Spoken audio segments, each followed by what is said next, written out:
हमारे YouTube channel पर स्वागत है। आज हम आप सबको सुनाएंगे सफला एकादशी की कहानी। महाराज युधिष्ठिर ने पूछा, हे जनार्दन, पौष कृष्ण एकादशी का क्या नाम है? उस दिन कौन से देवता का पूजन किया जाता है और उसकी क्या विधि है? कृपा मुझे बताएं। भक्त वत्सल भगवान श्री कृष्ण कहने लगे कि हे धर्मराज, मैं तुम्हारे स्नेह के कारण तुमसे कहता हूँ कि एकादशी व्रत के अतिरिक्त मैं अधिक से अधिक दक्षिणा पाने वाले यज्ञ से भी प्रसन्न नहीं होता हूँ। अतः इसे अत्यंत भक्ति और श्रद्धा से युक्त होकर करे। हे राजन, द्वादशी युक्त पौष कृष्ण एकादशी का महत्तम मैं तुमसे कहता हूँ, तुम एकाग्रचित होकर सुनो। इस एकादशी का नाम सफला एकादशी है। इस एकादशी के देवता श्री नारायण हैं। विधि पूर्वक इस व्रत को करना चाहिए।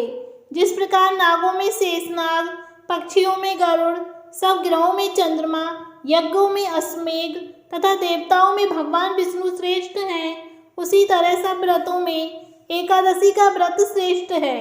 जो मनुष्य सदैव एकादशी का व्रत करते हैं वे मुझे परम प्रिय हैं। अब इस व्रत की विधि कहता हूँ। मेरी पूजा के लिए ऋतु के अनुकूल फल, नारियल, नींबू, नैवेद्य आदि 16 वस्तुओं का संग्रह करें। इस सामग्री से मेरी पूजा करने के बाद रात्रि जागरण करें। इस एकादशी के व्रत के समान यज्ञ, तीर्थ, ध्यान, तप और कोई दूसरा व्रत नहीं है।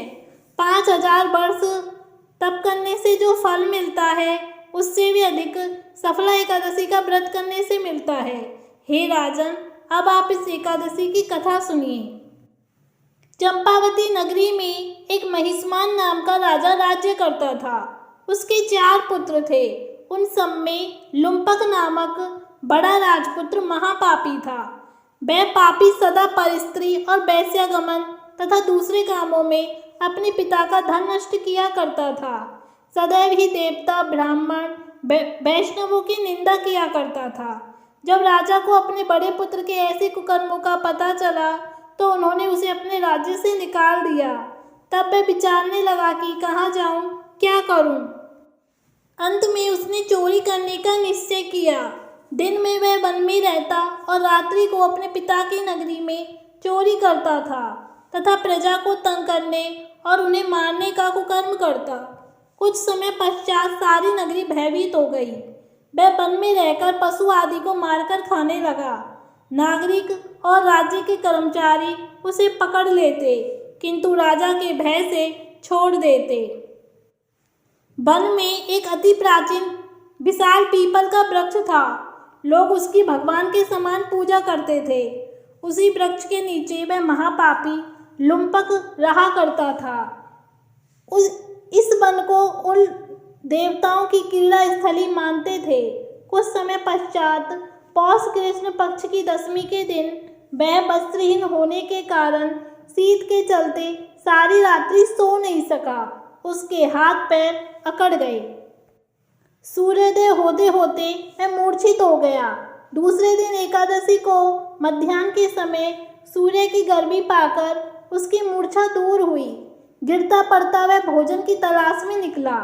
पशुओं को मारने में वह समर्थ नहीं था, अतः पेड़ों के नीचे गिरे हुए फल उठाकर वापस उसी पीपल के वृक्ष के नीचे आ गया। उस समय तक भगवान सूर्य अस्त हो चुके थे। वृक्ष के नीचे फल रखकर कहने लगा, हे भगवान, अब आपके ही अर्पण है ये फल, आप ही तृप्त हो जाइए। उस रात्रि को दुख के कारण रात्रि को भी नींद नहीं आई। उसके इस उपवास और जागरण से भगवान अत्यंत प्रसन्न हो गए और उसके सारे पाप नष्ट हो गए। दूसरे दिन प्रातः एक अति सुंदर घोड़ा अनेक सुंदर वस्तुओं से सजा हुआ उसके सामने आकर खड़ा हो गया और उसी समय आकाशवाणी हुई, हे राजपुत्र, श्री नारायण की कृपा से तेरे सारे पाप नष्ट हो गए। अब तू अपने पिता के पास जाकर राज्य प्राप्त कर। ऐसी वाणी सुनकर वह अत्यंत प्रसन्न हुआ और दिव्य वस्त्र धारण कर भगवान आपकी जय हो ऐसा कहकर अपने पिता के पास गया। उसके पिता ने प्रसन्न होकर उसे समस्त राज्य का भार सौंप दिया और वन का रास्ता लिया। अब लुम्पक शास्त्रानुसार राज्य करने लगा। उसकी स्त्री पुत्र आदि सारा कुटुंब भगवान नारायण का परम भक्त हो गया। वृद्ध होने पर वह भी अपने पुत्र को राज्य का भार सौंपकर वन में तपस्या करने चला गया और अंत समय में वैकुंठ को प्राप्त हुआ। अतः जो मनुष्य इस परम पवित्र सफला एकादशी का व्रत करता है उसे अंत में मुक्ति मिलती है। जो नहीं करते वे पूंछ और सींगों से रहित पशुओं के समान है। इस सफला एकादशी के महात्म को पढ़ने से तथा श्रवण करने से मनुष्य को अश्वमेध यज्ञ का फल मिलता है। तो इस तरह हुई सफला एकादशी व्रत की कहानी। धन्यवाद।